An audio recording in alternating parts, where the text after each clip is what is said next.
Welcome to 2 Feet In with Kim. I'm your host, Kimberly Ray Brown, and I am so excited to introduce to you my very best friend in the whole wide world. Her name is Emily White, and she's going to share her story today of addiction and redemption and battle with mental health and her walk with Jesus and just all the things. And so, thanks for being here.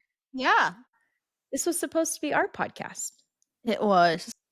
So, funny story, a few years ago, maybe 4 or 5 years ago, I had this dream of I want to start a podcast. Em, let's do it together. It can, and she was like, yeah, let's do it. It can be called 2 Feet In with Kim and Em. And So catchy. so catchy. And then she dropped out. And so that's why it's 2 Feet In with Kim. And But I'm on the first episode. but you're on the first episode for today only. Yes. 2 Feet In with Kim and Em. Yes.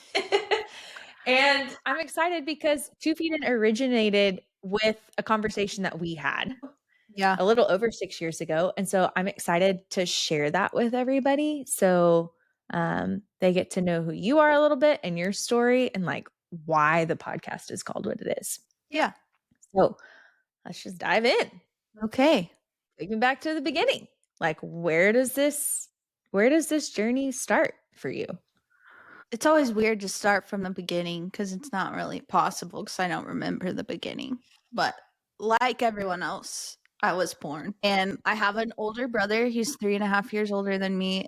At the beginning, I didn't have a younger sister, but now I have a younger sister. So I'm a middle child, and I definitely live up to being the middle child.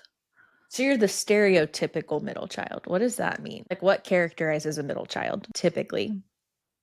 For me, probably the coloring on the couch and ruining the garage door because I colored all over it and just thinking differently from my family. I just feel like I thought different than my siblings. And I was wild. A little bit of a wild child, wild Yeah. side. But my siblings have a wild side too. So don't let them convince you otherwise. What did that look like growing up? Like, what was life as little Emily? So my parents are still married. So fortunate to grow up in a home with married parents. I know that that's not everybody's story. And all three of us, my siblings and myself, were loved and supported by my parents. I don't like there's not a moment that I would have questioned their love for us. I can only share my story and my version of things. Obviously, like it's a family of 5 and just living in a broken world, like there's obvious chaos within family life. No family is perfect. So, but yeah, very loved and supported by my parents always. And I think like from early on, even as a child, I was kind of troubled. Like something wasn't well with me. I don't really know how else to put that. But I was just troubled internally. I feel like it really picked up in middle school. I was just not okay, but I didn't know how to communicate that. So I was really good at hiding stuff, which kind of worked out in my favor, but also was like a curse later on that people just didn't really know what was going on with me. But I also feel like I didn't really know either. And so I tried alcohol kind of early on, I guess, but there was something about the feeling. Like it made me feel different, which is what I wanted because I like wasn't comfortable in my own skin. And so that almost was a solution, but also it was like the rebellious side of me was like I knew I wasn't supposed to be drinking, and so there was some kind of thrill with getting away with that. And so those kind of two things combined, I started partying, and I partied a lot in high school, a lot. But I hid it so well. Did you ever get caught? I did get caught sometimes, but it was so like sporadic and out of nowhere that I would end up getting away with it. I got suspended in high school and I got busted for partying a couple times and stuff, but I don't really remember what all I got busted for, so we won't even go there in case, mom and dad hop on. They'll be like, they have their own story to tell about you. But yeah, so I was just trouble, but also I wasn't. Like, it was almost like a double life, I feel like, that I lived for a long time. And then I graduated high school. Um, I barely graduated, so I wasn't able to get into college easily, so I started a program at Stephen F. Austin, which is in Nacogdoches, so I moved there, like, right after high school because I did summer school in order to get accepted, and I started partying, like, the first day that I was there, and so my substance abuse definitely picked up in college starting in Nacogdoches. Things got, a little out of control.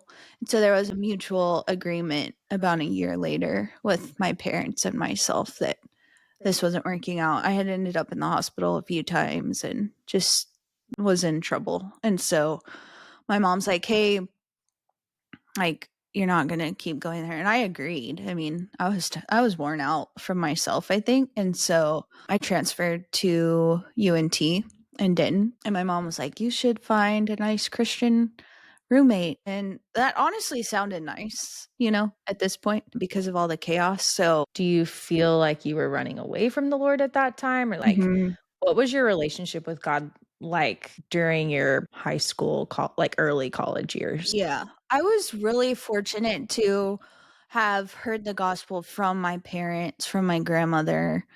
She was like the definition of a woman of faith and stuff. And so I grew up in a believing home. So it's not like I didn't know the truth, and definitely followed the Lord like on and off. Even in high school, like went to youth group, that kind of thing, but just felt like off, like different from everybody. And so when I ended up in college, it was kind of like, I don't really know if this fits me. And so probably would say I just walked away from it, and it definitely didn't fit the lifestyle I was living, Yeah. there was a certain clash to it. But I knew the truth and I knew the gospel and all that. I don't know that I would, like, say that I knew it, But, yeah, it was like everything was in one ear and out the other Yeah. because I wanted to do what I wanted to do, which was not feel, So I moved to Denton in with a Christian girl from a church, and our lifestyles clashed a lot. But through her, met a whole group of people that went to a church in Denton. And once I moved out of the place with her, moved in with other believers, and really just kind of started forming this community of believers in Denton, but Yeah. also was hanging out with drug dealers and drinking, and it was just such a clash. And so that kind of created a spiral of like getting kicked out of houses that I was living with people in the church and stuff. That kind of started because I was just getting into a lot of trouble. Yeah. So at what point did you decide, or when did it come to your attention that like there was a problem and it wasn't just, partying, Yeah. typical college parties? Well, it was brought to my attention by people in my life that just kind of subtly mentioned it. And I think comparing to some people that I knew, they'd have a drink here and there, or they wouldn't drink at all because we weren't even, I wasn't even 21, at the Mhm. time. But I was introduced to some people in the church that went to Alcoholics Anonymous, and they took me to my first AA meeting. I was a little sketched out to go at first because I didn't feel like that fit, especially being so young, but it felt like home when I went there. It was like, yeah, I had community within the church, but I never felt like them. Like I felt so different, and I felt like I thought different and I acted different, and I wasn't getting whatever they were getting. And when I went to AA, it was like, here's all these people just like me. And that felt good. And so I think sitting through AA meetings was when I was able to realize, like, I actually identify with you guys. I have the same problem too. So, and in that process, I'm relapsing and that kind of thing and realizing that I can't stop drinking. And so that's when I realized, oh, this is a problem. Yeah. So where did you go? I mean, did you just get sober in AA or That would have been really nice if that was where this story led. I did sober up in AA on and off. lots of relapses and stuff, met some great people there, did all the AA things. If you're familiar with the program, you go to meetings, you have a sponsor, you work the steps. I did all that stuff, but I also relapsed a lot. Things got really hard in life. My mental health, like, really declined in college, and so I was struggling with anxiety, depression, all these symptoms that I didn't even really understand. I actually ended up in the psych hospital a couple of times, and I was given a diagnosis of bipolar, which I totally ran away from that. I was like, "That is not me." I think that in society, we kinda define bipolar however way you want to, and it's like, just what I envisioned bipolar to be didn't fit who I was, I felt like, and so kinda refused medication and treatment for a long time with that. So, yeah, I didn't stay sober, and my mental health was declining, and I was dealing with the addiction, all while trying to hide all of it. What was that like? Where did that lead you? Definitely got worse. I think that addiction in general tends to get worse over time, and untreated mental health doesn't just get better, but the drinking and the drug use, which was mostly drinking at the time, is just a symptom. It's always just a symptom of a root problem. And Yeah. so, in a way, the alcohol and drugs were keeping me alive at the time. I needed them to stay alive to a certain degree because the drugs and alcohol, that was my way of coping, just not being comfortable in my own skin and just not right in my mind. I mean, I felt like I wasn't even living in reality. It's not like I got out of the hospital and things got better, they actually got worse. I just was in a really bad place, and I was isolating at this point. I was no longer a part of a community, I wasn't friends with the same people, wasn't attending meetings, really just I just wasn't doing well, but nobody knew this. Like, I kept these things to myself. I still was hiding everything, and so I ended up in rehab, and then after 2 weeks, I got kicked out of rehab, and part of that's just because at this point, I mean, I really do feel like I was just going crazy, like, mentally, I just was, very unstable, and the rehab that I went to wasn't set up for that kind of behavioral issues, which is what I was having at the time, and so got kicked out, went back to Denton. Things only got worse, and I landed in a, really structured sober living in Dallas, and so that was a really big turning point for me, was this sober living, and really a huge just a really big part of my life story, honestly. A lot of things changed there. Um, So what all changed once you got into the sober living? so one, just having that structure. I was there for over a year, and so having that structure was really helpful. I was in this situation where it was like forced community, but also the girls in the house and stuff, we got along really well. I mean, it's a house of a lot of girls, so there's a lot of arguments and stuff, but for the most part, like, I'm still friends with most of them today. Just that bonding that happened there was really special. They also, had 24/7 staff that was helping us with just all life tasks and so much support, and so really solid therapy. And I anchored down some really good sobriety time so that by the time I left, I was over a year sober, which was just so much clarity in my brain between the sobriety and the therapy. I was thinking clearly. I was able to function more, wasn't as crazy, for lack of a better word. And so it was really, really helpful. So were you taking like medication at this point? Yes, I was taking medication. So you think that was helping? Yeah, I was, that structure in the sober living provided, medication management and that kind of thing. So I was taking my meds every single day at the same time, which I do that now. Like, it's a very helpful thing. And so they were just providing a structure that I needed to get back on my feet. So just a tiny little thing really quick, specifically about medication. So there's kind of this two-sided debate, I feel like, within the Christian community about medication specifically for like mental health. For somebody that is struggling and they're just like not feeling right, they are feeling really depressed or really anxious, or maybe they're like kind of feeling a little bit manic. What would some advice be to that person that's like, I don't know if medication's a good thing?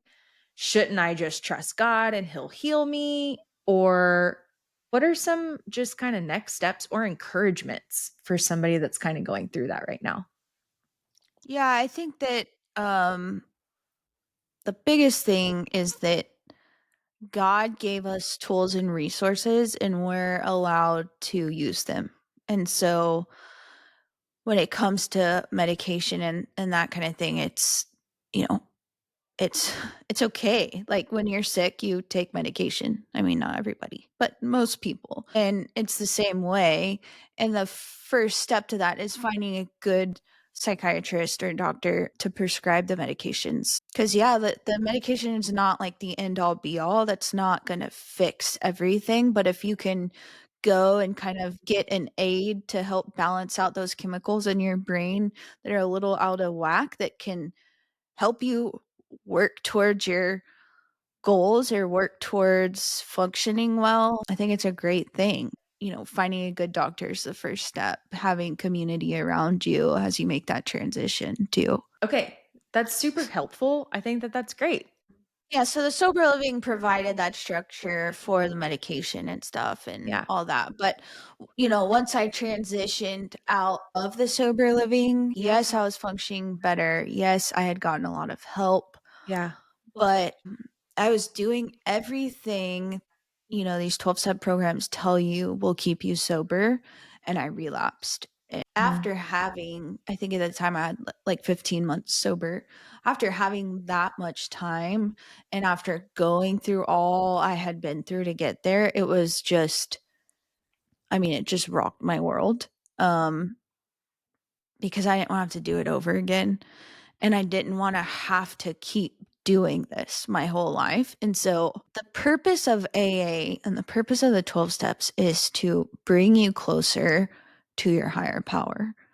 And that was something that I struggled with. And I think I struggled with it because I came in a way that I had already heard the truth and I'd already heard the gospel and I'd already sought Jesus for several years. And so to shift to, okay, you can have a higher power of your understanding, that really threw me off. And it doesn't make any sense because that's not God. That's just me creating something. And so it got really confusing. And I think that thankfully and by God's grace, in that moment when I had relapsed and things started to get bad, I was able to circle back and be like, the problem here is my higher power. Like that is the root of all of this. And I went back to, it's Jesus or nothing. Like it has to be Jesus or this just doesn't work. And so then became a journey of seeking Jesus again. Yeah. And at this point, your drug addiction has gotten really bad, right? Yeah. And I've had the joy of meeting a lot of people that you were in that sober living with. Mhm. And I think every single person I've talked to that knew you then Mhm. has said the same thing. And that's, I cannot believe she made it out. Like, even people that knew you from Denton would, I think, say the same thing. Like, we were either coming to your funeral soon or we were going to get the call that, like, you were surrendering to Jesus. Mhm. And so this morning, I was actually, I mean, I was just kind of praying through this conversation and really just asked the Lord, like, what do you want me to share? And he kind of just pointed me to one verse. It's in Jeremiah, and it says, but the Lord is the true God. He is the living God and the everlasting King. And it's so simple, but it's so profound at the same Yeah. time. Like the Lord Yahweh, that is God's name, Mhm. is the true God, which, Mhm. as we know in the Old Testament, the New Testament too, but they were in this very bad habit of idolizing false gods that they created themselves. Mhm. And so every time I read through these passages, I think of the higher power and Mhm. how it's this created being or created thing or other people in the room, right? And I just think if you create something, then it will fail you. But like the Lord is a true God. He is the living God and the everlasting King. And it's like you said, it's Jesus or nothing. Mhm. And so take us back. So, like, you're out of sober living, you relapsed. Now you're like deep in a drug addiction, not just alcoholism, right? Yeah. I remember I went home because I had moved in with my parents for a minute and I had left and they knew that I had relapsed and I went home and it was at this point it was drugs. Like I wasn't even touching alcohol. It was drugs. And I went home and my mom, of course, was just devastated. And I went to go get something from the house and they're like, you can't stay here. Thank God. They didn't enable that behavior. And I looked at my mom and I was like, well, I'm not drinking. And it was just a stab in the chest because it's like, well, yeah, but it's worse. Like you're doing drugs. Like I almost found pride in that. Well, I haven't drank, but it's like my addiction had just escalated. That's why I wasn't drinking. So there was a night that I've been told about many times, the night where you decided it's Jesus or nothing. Yeah. So walk us through that Tuesday. Yeah. I mean, I was just feeling really hopeless that day. I just didn't want to deal with life anymore as far as the addiction. Like I didn't want to have to deal with getting sober again and all the stuff like going to meetings, just like starting over just seemed like so much when it just led me back to a relapse. Like it was so discouraging. So um it was a Tuesday and I Googled like churches open on Tuesday and I was living in Dallas at the time and Watermark Church popped up and they have a young adults ministry. So I drove to this church. I had drugs in my car. I didn't care if I lived or died. Like I parked next to the cop car and I didn't care. Like I didn't care if I got caught at this point. Like I just was so done. And so I walked into the church and I found somebody with a lanyard around their neck. If you've been in church at all, you know to find the person with the lanyard.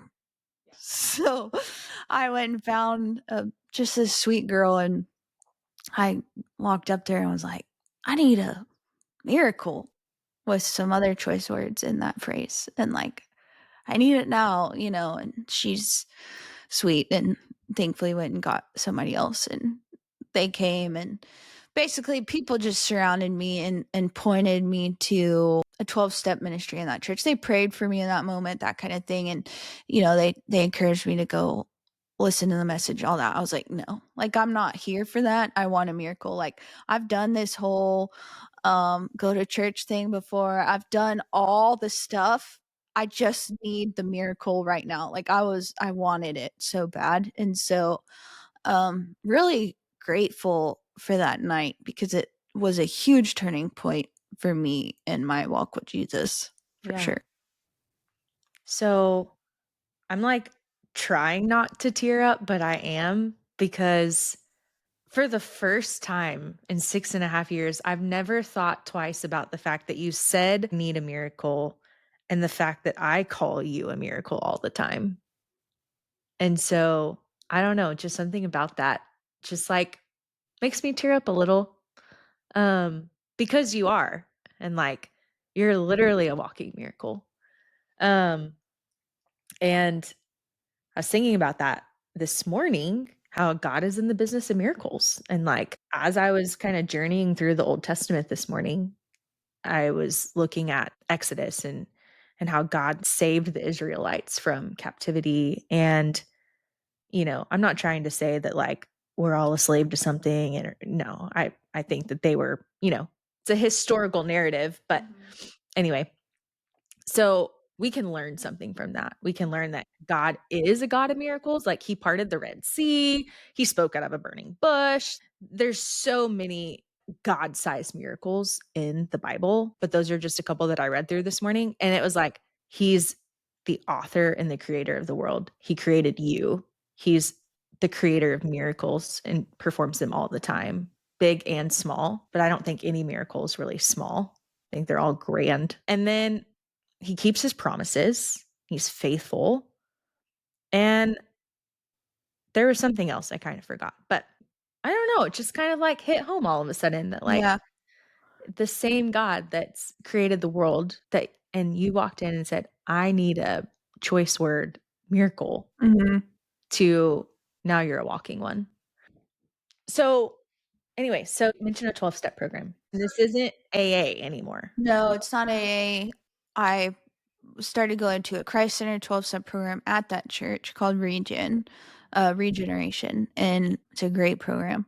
Highly recommend. Not affiliated with them in any way, but do recommend. Yeah, They 100%. kinda have them all over the nation, I think, so but, yeah, I will say it was difficult at first just because coming out of AA and stuff, it was hard to walk into a church version where it's not just hardcore drug addicts and alcoholics. It was a really big shift, but it ended up being really good, and so that was a really pivotal moment starting that program, and that's where I met you. Yeah.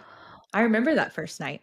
Yeah, so not that things were, like, all groovy yet, but I had hope, and so I was able to make it day by day. I wasn't just trying to end it all, and I really got back to, "Hey, I don't wanna do drugs anymore. I don't like, this isn't what I want." It's not what I wanted anyways, so I just had kind of hope again to get back into the church again and start to pursue Jesus again. There was a new hope that I had been missing the last couple years. Yeah. And I remember those first few weeks were, Mhm. it was actually kind of a sweet story. I mean, you were still kind of wide-eyed and crazy back then, Yeah. just wild and probably their young self. I know, I had so much energy. You did, but I remember that first night and you walked in and you walked out, we were like, What was that about?" Yeah. And I remember later you said, "I was supposed to be in this other group," Mhm. which was next door to us. Yeah. You had met the leaders. She had been one of the people that were walking with you, right? Mhm. For like, what, 5, 6 months now, and kind of adopted you into their community. Mhm. And then all of a sudden you're stuck in our group. And how crazy that was. I just remember you were so mad, Yeah. but then you just kept coming back. Like, I don't think you ever missed a week. You just kept showing up and kept coming back and just one foot in front of the other. Mhm. And I remember some of those earlier conversations where I feel like I'm being pulled in 2 totally different directions. Right. Like, I feel like every time I walk up to the church, evil is pulling at me to walk away. Mhm. And I remember thinking, that is such a the way that you explained it was much more vivid, I feel like. I was like, I've never really thought about that kind of battle and struggle before, but you've not just thought it, like, you felt that. Yeah. I remember there was one point in those early days where I got the call that you relapsed, and I was, like, heartbroken Mhm. because again, I didn't really know anything about addiction then, but I knew that you were struggling and, like, you were hurting and you were just trying to, like, find joy, find the answers, and I remember we had some, like, really deep conversations back then, just what it's like to walk with Jesus and, like, why, you Mhm. know? It's my favorite part is the 2 feet in story. There was a night where we I don't remember exactly what was going on. I don't think you were gonna come, but you did, and I remember you walked out. You were crying. I hope that's okay to say, but kinda walked out of our group crying that night, Yeah. and instead of staying for my leader meeting, I left and went and talked to you, and, like, we shut the place down. I mean, it was like church lights out. Party. We were in the parking lot talking on a curb. You said I was probably smoking so many cigarettes. yeah, I'm sure. There is nothing like the shame of being a smoker at a church, let me tell you. If that's you right now, I'm sorry. There's no shame. There's no shame. It's all in your head.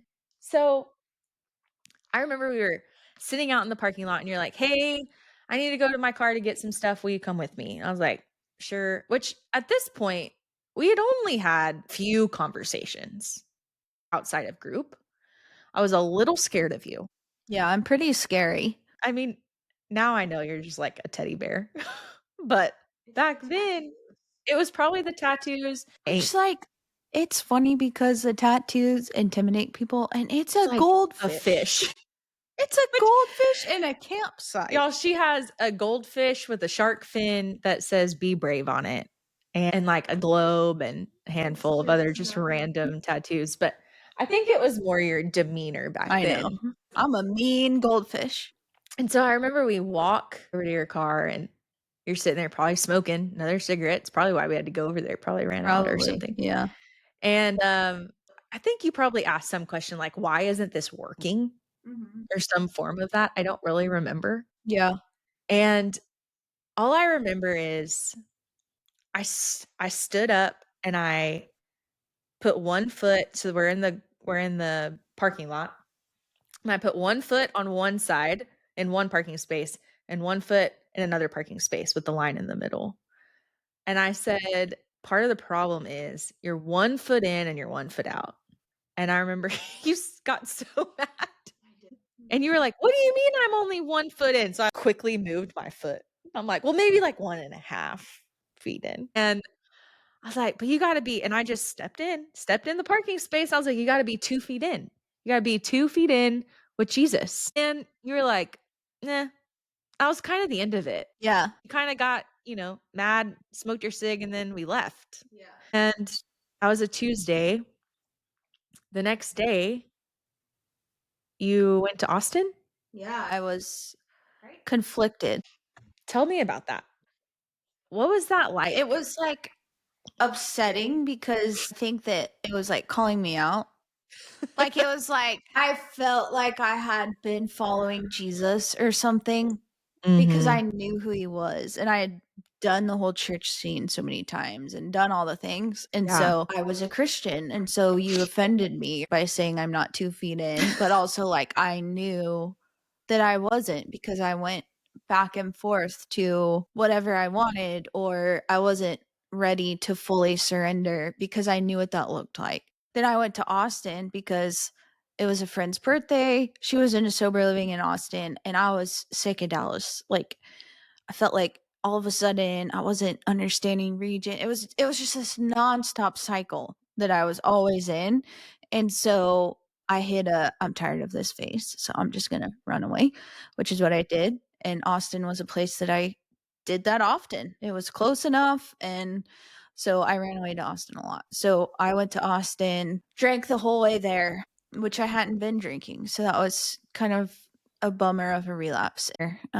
Picked up my friend. She was sober. She was in sober living, and she went and stayed at the hotel with me. But yeah, I went to Sixth Street and everything and drank, and it just felt so empty. Like, I didn't want to be doing that, and I knew that. Like, I knew at this point that I wanted to be 2 feet in. It was more like, what does that look like? I've tried that so many times, but I hadn't. I just thought I did. But yeah, so I actually wrote, like, in my journal, some prayers and notes because I was really trying. Like, I really wanted to be 2 feet in. I was so sick of the back and forth and the hiding and all that. And so I wrote out a prayer, and I still have them. So I figured I'd just read them. So my prayer to Jesus that night was, "Dear Jesus, in my angst, I tried to get away. I hoped to find rest, peace, you, and recovery. But upon entering the city I escaped to, I was faced with an overwhelming amount of the same things I've been feeling: anxiety, despair, and fear. Instead of searching for a serene waterfall where I hoped to find you, I found myself searching for the closest liquor store. To my dismay, I only found that the recovery here is the same as recovery there. It's not the recovery, it's not the rooms, it's not the place, it's me. It's me trying so hard to find peace away from you because I'm afraid of you. I want you so bad, Jesus, but I'm so scared. And it's left me in that awful place where everything leaves me empty and broken because I know I need you, but I'm too terrified to go to you.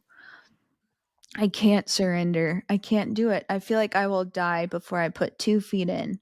I don't believe that you will love me just as I am without fixing things. I do not believe that at all. I feel like if they knew, they would stop saying that. If it is true, will you help me believe that? If that is really true, will you please let me know? I hate myself and find it impossible to believe that you could love me. I'm lost without you. I'm broken and shattered and hurt beyond repair. My longing and pain inside of me is drawing me nearer to death every day. You're the life my soul thirsts for, but I will dehydrate myself to death in disbelief of your love. I do not believe. Help me believe. Don't let me die to this. Don't let me give up. Don't let me run away, please. So that's just where I was. When you reread the words you wrote, Mhm. it's like you were going through it. Yeah, always. And so I remember that next day. Um, I didn't know that you were in Austin though, but I was moving and I remember I was working on Regen. So Regen is the biblical version of the 12 steps, kind of Mhm. mirror AA, which I think was a big part of why it was hard for you too back then. And I sent these 2 pages to you as we wrapped up step 3 and they were on salvation because that's what we had talked about a couple days before. And I was like, "Hey, I mentioned I would send these to you, so here they are." And I didn't really think anything else of it. But then you called me. I wrote this in my journal from back then. And you told me that you were drunk before ever getting to Austin and ended up out on 6th Street all night, but telling people that you didn't want to even be drinking, that you just wanted to talk to Jesus, but you were scared. You said, "Kim, I kept trying to quiet my soul and nothing worked. And I think I know why, because only Jesus can give me peace. What do I need to do? I can't keep doing this." And I remember telling you that, like, you're right, God's pursuing you, and that it's as simple as just like surrendering to Him and trusting that Jesus is your Lord and being all in, going 2 feet in with Him. Mhm. And you asked if you should wait until you were somewhere nicer, that you were like in a hotel parking lot or something. I was like, no, wherever you are, just as you are, God loves you. And then we just hung up and I texted our co leader and I was like, "Kelsey, pray for M. Like, she is so close. Pray for her. Pray for her right now." And then I didn't hear from you for hours. But after we hung up, what'd you do? I just jumped over the parking lot line and I was like, it's funny that I like actually did it. Like I had to physically do it. That's so me. But I did. And I was just so tired of, like that prayer I read earlier. Like I was just so tired and just ready to surrender. And I had never really been fully ready to surrender because it felt like such a cost, which is Mm, so crazy because the cost was not surrendering. Like it cost me so much. And so, um, yeah, so that was obviously a pivotal moment of like, okay, I'm ready to be 2 feet in. yeah. Left Austin, went back to Dallas, continued with Regen, and that was a blessing. We had a great group, great community, started to build community there. I wasn't going to AA anymore. I moved in with you because you had that spare guest room. You had just moved into that house. And so I moved into that guest room, and obviously that was a blessing. So, yeah, so that was kind of my journey into walking with Jesus 2 feet in. And life obviously is not, I didn't jump over a parking space and then everything just got better. Although looking back, sometimes it feels like it was such an overnight thing, but it wasn't. It was a lot of just dying daily to myself and digging into the word. And like my big thing that year was I read through the gospels and really learned who Jesus was and how he lived. And if I was going to follow Jesus and live like Jesus, I wanted to know what he did and what he was like. And so I really dug into the gospels that year. And that was pretty transformative too. And kind of created this new routine of I wake up, I drink my coffee, I read and I journal and I pray and just got to know Jesus, I feel like, for the first time for myself. And it wasn't just some church thing. It was like, this is an intimate, personal relationship. So that was a really big shift and a really big deal for me. And I think that the 2 feet in thing, it's so hysterical because it's just like me. Like, take the most simplest form of something and I'll understand it. That reminds me of CrossFit. I attempted CrossFit one year and I couldn't do it because it was too many steps, like the snatch, whatever. I'm obviously not a CrossFitter. I don't even know what I'm talking about, but Yeah.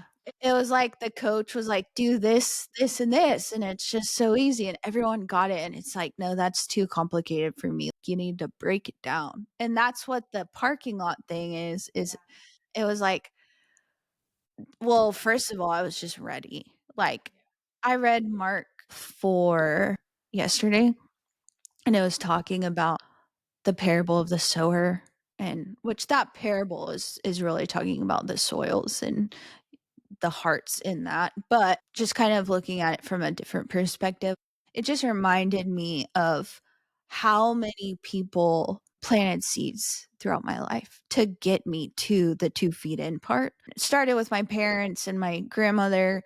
And then just throughout the years, there was always somebody, and I'm just so fortunate. And because of that, because so many people faithfully planted the seeds, by the time I got to region, my heart was ready.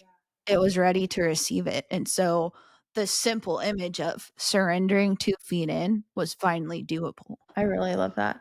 And first of all, like I said, you are a walking miracle. I'm so grateful for you sharing your story. And I'm so grateful that you decided to be 2 feet in. I'm always just in awe. Not only have people poured into you, but like you have poured into people, even when you were not 2 feet in with Jesus. There's story after story after story of how you have loved people so well. And like you've encouraged me and praise the Lord. Like you just celebrated 6 years sober Mhm. and you just graduated with your master's degree. Mhm. Could you even put this current life together No. 6 years ago? Definitely not. I wouldn't have even known to pray for this life, Yeah. you know? So for somebody else that's like going through it, what would your encouragement be to them? You're not too far gone and there is hope for you. And I think that it's so easy to say that from the other side. But when you're in that spot in despair, you can hear it, but it's so hard to believe that. But I hope that whoever's listening to this can hear that today, that there was hope for me. I never thought things would turn around. Just by God's grace, I'm a therapist now. I'm sitting on the other side of the couch sometimes. And that's not to say that I've done anything necessarily. It's the Lord's work in my life and what He's called me to do. But there's no way I would have even thought to pray for this life or thought that I would get here. It's not all rainbows. Every day is not the best. Like, I still have mental health struggles. I still take medication. I still have bad days, but not as often. And I know how to get through them. And Yeah. so it can happen for anybody. And then also on the other side of that, just really want to encourage people that are loving the struggler and planting the seeds and being discouraged by that. Don't stop. Don't stop loving people. You have no idea when things can turn around for them. You have no idea when they'll surrender. So Yeah. just faithfully plant seeds. Like, I wouldn't be here today if it wasn't for the people that planted all the seeds. And so that's like a really big part of my story is people's faithfulness to the Lord that got me to be faithful to the Lord. So Yeah. Is there anything that we haven't talked about or that I haven't asked about that you want to share or touch on? I mean, we could talk for hours about just life walking with Jesus and what that looks like in addiction and mental health and stuff. But I think for today, I think that's a good start. And that's essentially what 2 feet in is all about is to every single week be a place where people can come listen and say, what does it mean to be 2 feet in with Jesus? And we're going to cover all kinds of topics. And sometimes it's addiction and mental health. Sometimes it's, struggles with infertility. Sometimes that's past abuse. I mean, we're going to hear so many different stories, but I'm so glad that yours was the first one. It all started with 2 feet in with Kim and Em for a day, which really quick before we wrap up, because it's actually kind of funny. There was a very long period of time when you wanted to get a parking lot tattooed on your arm. I did. I wanted to get a parking spot to like symbolize. And then I was like, what is that, like two Two lines? lines. Like, how do you get a parking spot? Do I put a car in there? So didn't get that. My mom's gonna be like, she has enough tattoos. Your family is great. They are really great. I'm very grateful for them. And thank you so much for just being here and being a part of this and sharing your story on the very first episode of 2 Feet In with Kim and Em for one episode. My dream for the last 4 years has been fulfilled. But thanks for having me and thanks for listening to my story. And Yeah. everyone should come listen to 2 Feet In with Just Kim next week. Well, y'all heard it. That is my best friend for you. M's story just gives me hope every time I hear it. And if you are struggling with an addiction, I just want to encourage you that one, you are so loved, you're seen and you're known and you're not alone. And I think M said it so well that you're not too far gone. So just be encouraged. And I highly recommend finding a community of people that love you and support you who will spur you on towards Jesus. And for anybody else who has a loved one who's in an active addiction or in recovery, go seek support for you and also be praying for your loved ones, because ultimately it's through prayer and those seeds that were sown over the course of years and years and years that M finally decided to go 2 feet in. And so we are here to pray for you guys and would love to know your stories. So make sure to follow us and drop a comment with something that you took away from M's story today. And I hope that you feel hopeful. I hope you feel encouraged. And ultimately, friends, we are just so glad that you got to hear her story. And I'm sure you'll be seeing a little bit more of her than she thinks. Bye.